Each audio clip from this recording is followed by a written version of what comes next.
Women in Gaming, Unlocking the Potential.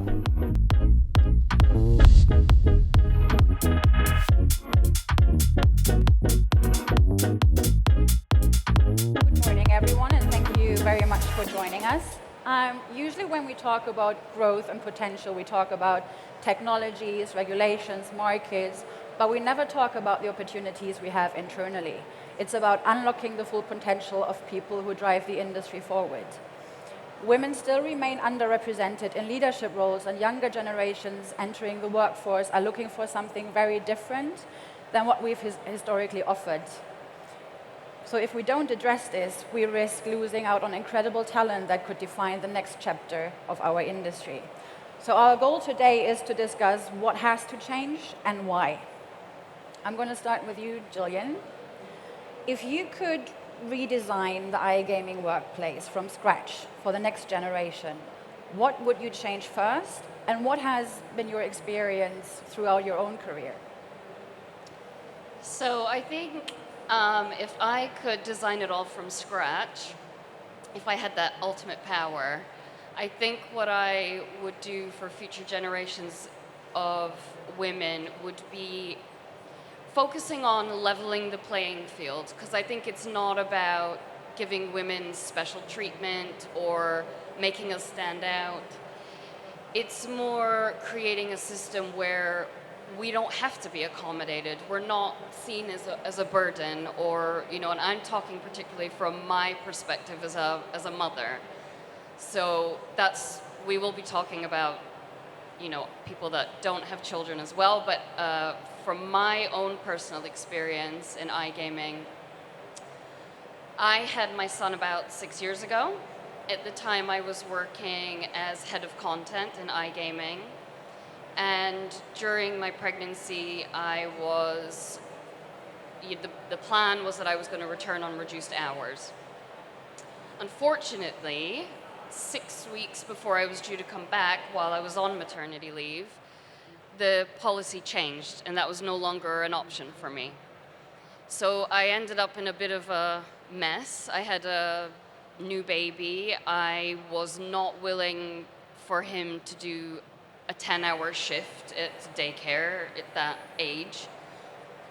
So my hands were tied, really, and I couldn't go back. So I was left with a new baby, no job, no income. And in a panic, I started freelancing, just trying to get clients. And I ended up working in e-commerce for 5 years. So despite having years of iGaming experience, knowing the industry inside out, having a great track record, nobody was interested. And during those 5 years, I was contacted multiple times on LinkedIn by recruiters, by iGaming companies themselves, and they would say, "Oh, we've seen your experience, and we think you'd be a great fit for this job." And I was like, yeah, I think I would be too. I can only work till 3, but yeah, I'm interested. And as soon as I said that, it was the same response, was, "Oh my gosh, so sorry to bother you. I had no idea that you couldn't do full-time. This is a full-time job, I'm afraid." So for me, I think knowing my potential and knowing what I could contribute, it was really frustrating that I was not allowed to be a mother and also contribute to society professionally. I thought it was unnecessary. I knew what I was capable of doing. So with that in mind, when I say leveling the playing field, I think,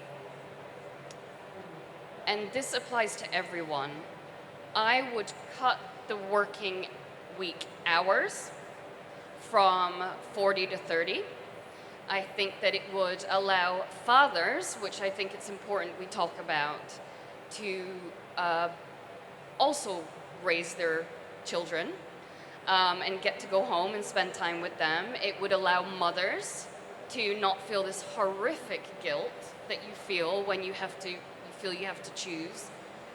And for women who don't have kids, don't want to have kids, it would give them the time to spend with their own families and, you know, go to the gym or have a hobby. Just do something that's a little bit healthier. And I think right now the issue is, for me, is that we're choosing efficiency over humanity. And I don't think it's working. I think that productivity is not higher for it. And I know as somebody who works till 3 o'clock and how productive I am because I don't get that 3 o'clock slump. When everyone's like, you know, going for their coffee, Yeah. I'm going home to go see my kid or go to Welby's. Yeah, so I don't necessarily think that working people the full 8-9 hour day is beneficial to productivity for businesses. It's about giving people the flexibility to also focus on their families and health and things that are important to them. Exactly, yeah. Valentina, I know you had kind of a different experience. So how was that for you? So yes, unfortunately, very, very sad to hear Gillian's story, but it's not the only one. Yeah, we know. It's a general trend on the market, and if you look at the gender gap report of 2025, it still will take about 124 years to close the gap. We are going higher every year, accelerating, but it still takes a long time to close that. However, me personally, I was really lucky to have a very different experience. And I even didn't know about that. So like 15 years ago, I joined a tech company, IT company, coming from fashion and art, to the company that had at its core the philosophy of harmony. And this harmony was reflected in a different ways. And one of them was the harmony between the genders, meaning gender equality. And it was designed by vision, by the founder and the CEO. And I had no idea how special that was, because we as a tech company, we were striving for gender parity in representation. It's very unusual in IT world, so we were almost 50-50. We have equal benefits, accessibility for any gender or any ethnic group or whatever, because we are an international company. We had flexibility in the work schedules. We had no gender pay gap, which is very important and was like out of the question, that didn't exist. I had no idea this was special. I thought this is a standard on the market. So for example, we were a lot accused of the positive discrimination. So meaning if we have two candidates of the equal skill set, we would rather take a woman. And we were accused of that, and we were fine with that. So, and about 7 years ago, I thought it's time we have to share about this, because we consider our primary success and the driver of our business that has been growing rapidly, this culture and this harmony and the equality, one of the primary factors. So we thought we have to share with others. It's not about bragging, it's about really leading by example. Because I think in order to do the change, to lead change, you have to lead by example as a leadership.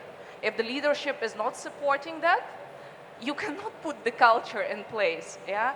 So that was the reason I founded the She Community, to talk about the business cases, to talk about individuals, to motivate women to do the researches. I've done the researches on different markets just to understand the situation.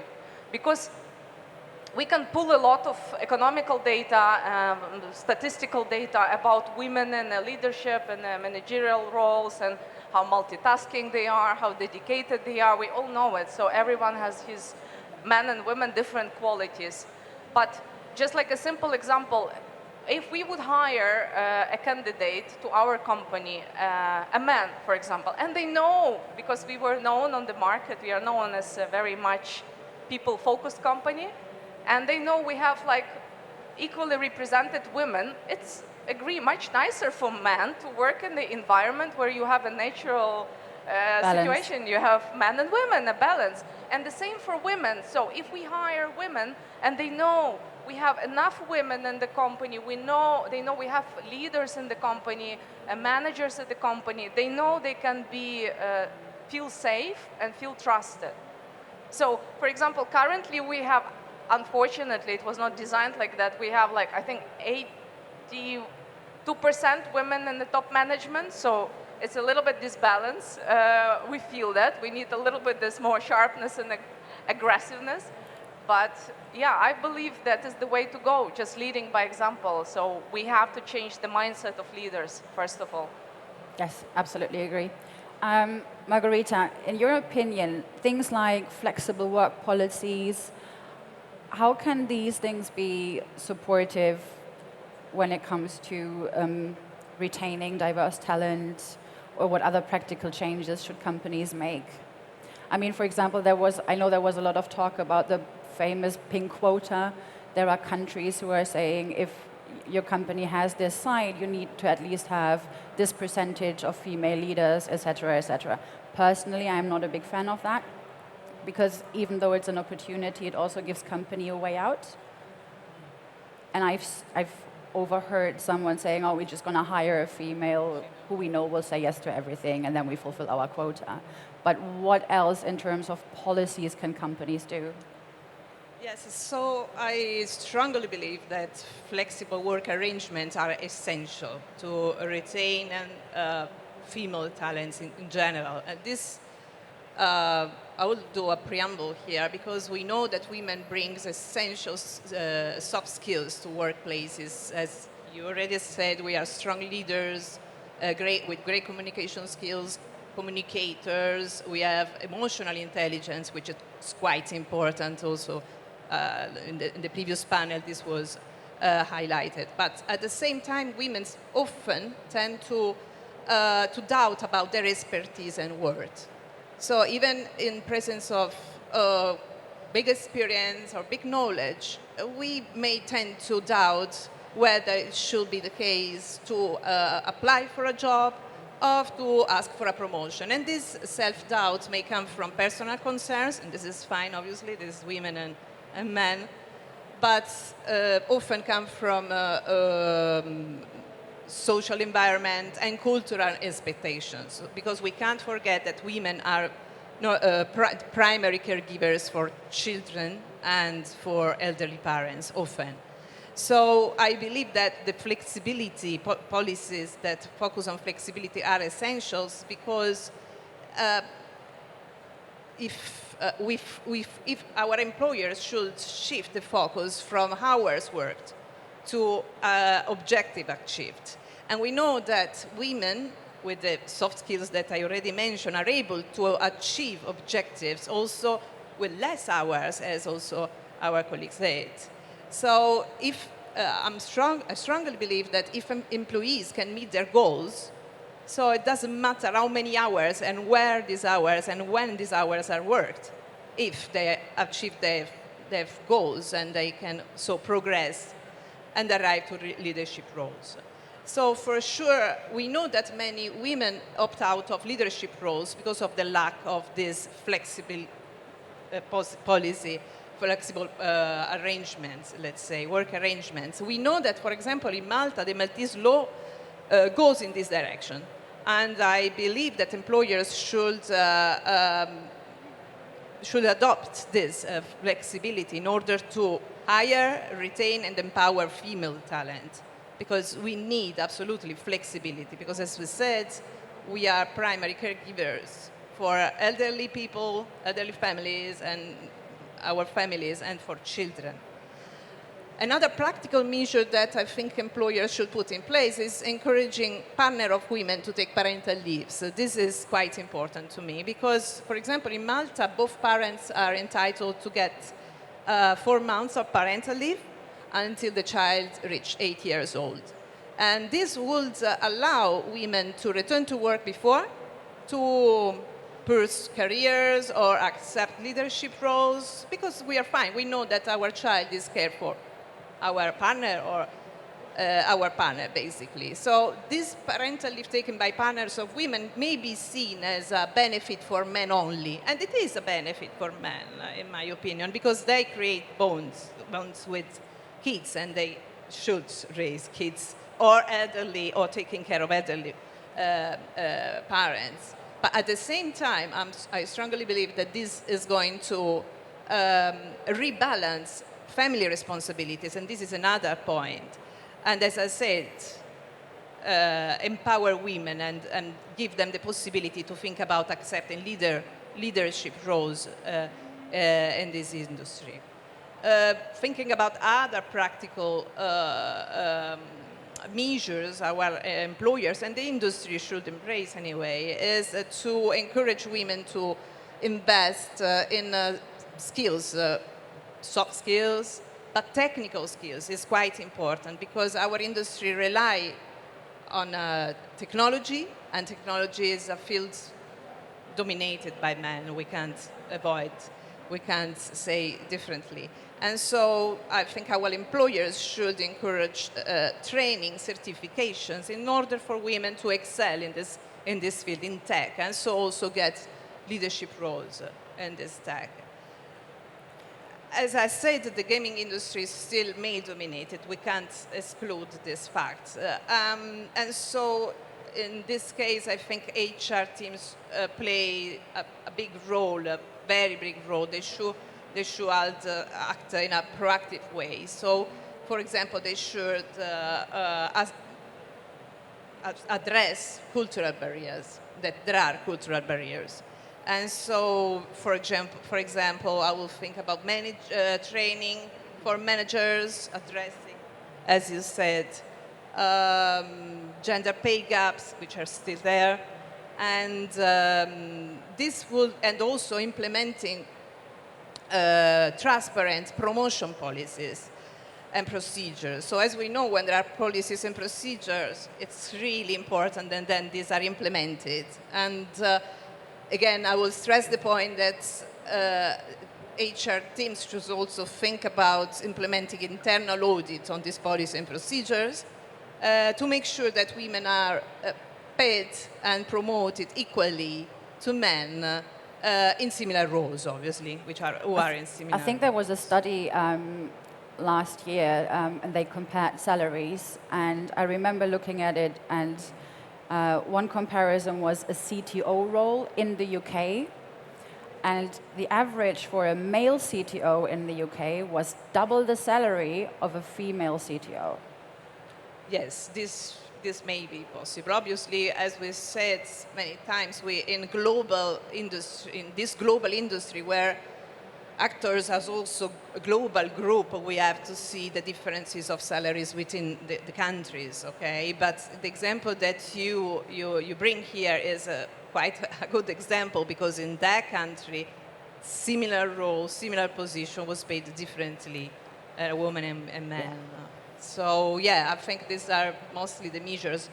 Again, the last but not the least, employers should encourage women in engaging in networking, which is quite important, and communities like Global Gaming Women, because this builds some confidence in women and also give lots of visibility. And so confidence and visibility are quite important when a woman wants to reach a managerial role, a leadership role, I believe. Yeah, and it's about the support and helping each other out, right? Absolutely. I mean, another study has also shown that a woman will only apply for a job if she feels she fulfills at least 80% of the requirements, whereas a man would apply if he fulfills 20%.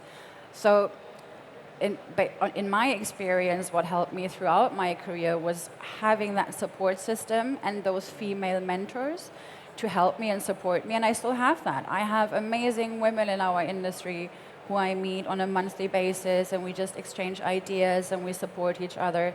So that is, for me, what helped me the most, and also helped me with my confidence to actually ask for more and stand up for myself.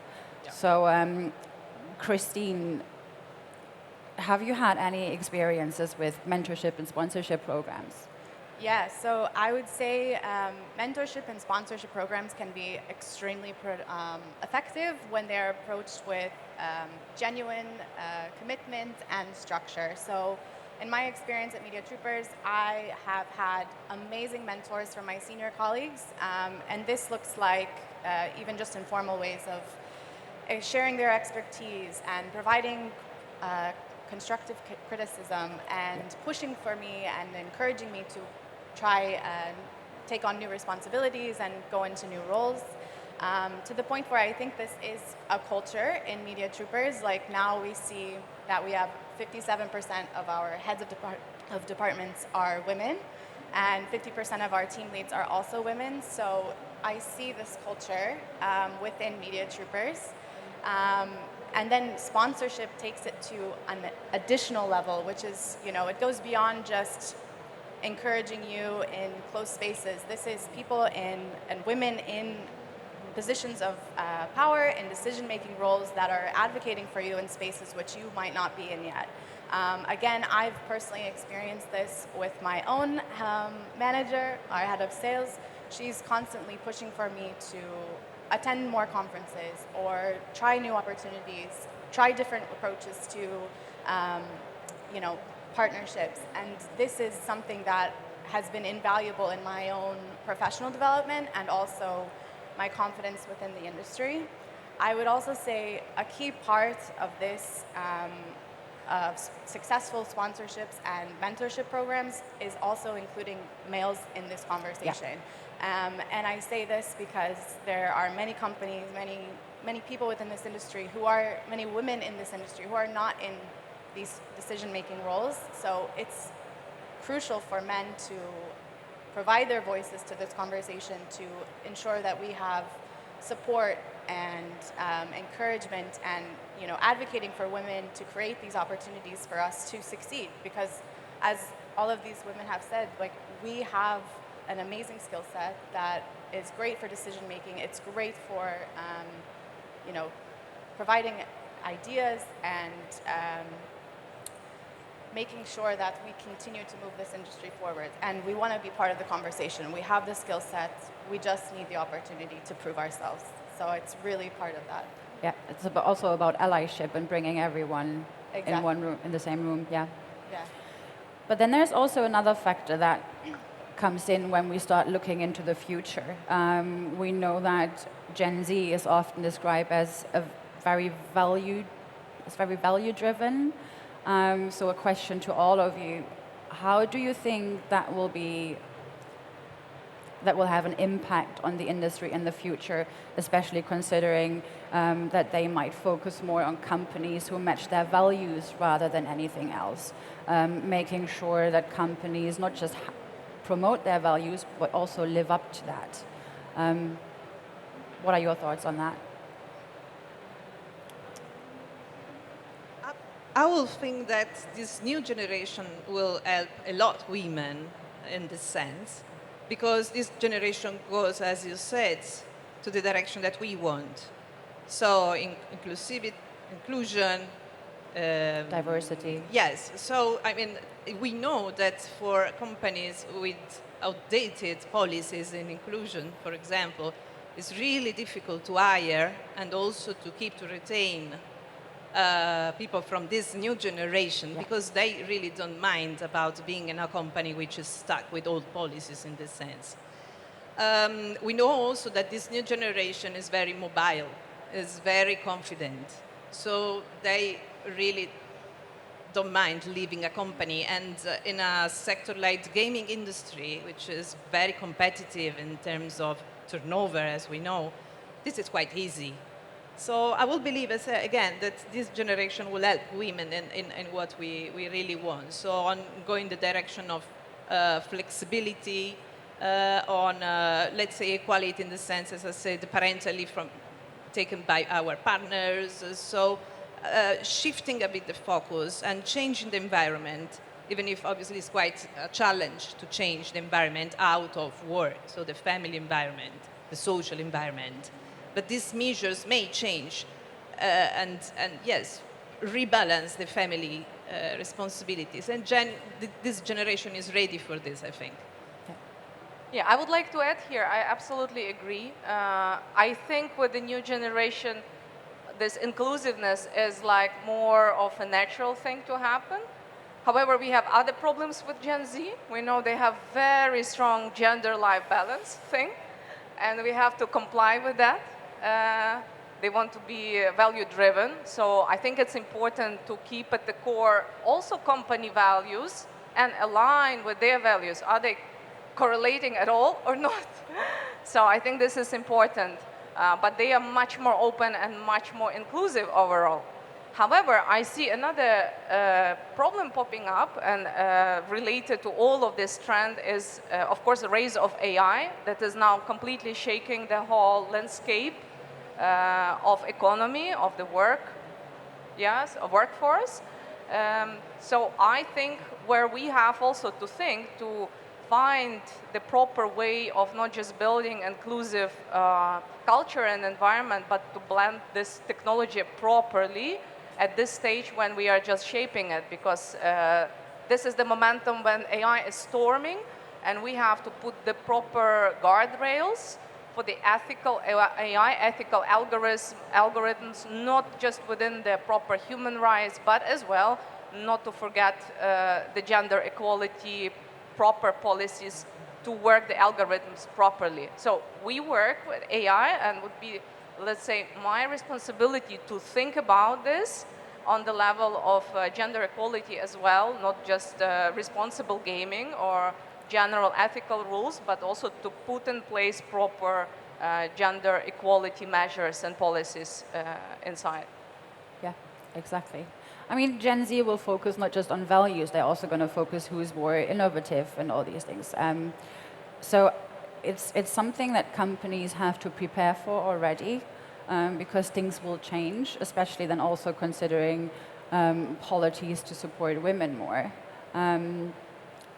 So one last question, again, for all of you. Do you think there is still a big issue with biases when it comes to women in leadership roles? And which ones do you think are those, and how can we fight those?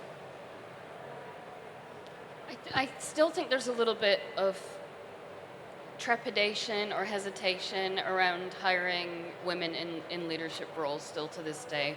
Although we have all these measures put in place and you know, we talk the talk, I still think that there's a hesitation. Yeah. Because, you know, we could reach a point where our work is not our number one priority. And I think a lot of these positions are expecting that you treat it as a number one priority. The reality is you can still do the job without that, I believe. Yeah. But no, for sure, I still think there's an issue in leadership roles for women. Yeah. Yeah, I would just build on that and say that I would say even within companies, specific departments specifically, we mentioned tech is very male dominant, and so I think it is even on a departmental level, which might be different compared to HR, which is typically more female driven, and more women are in these leadership roles.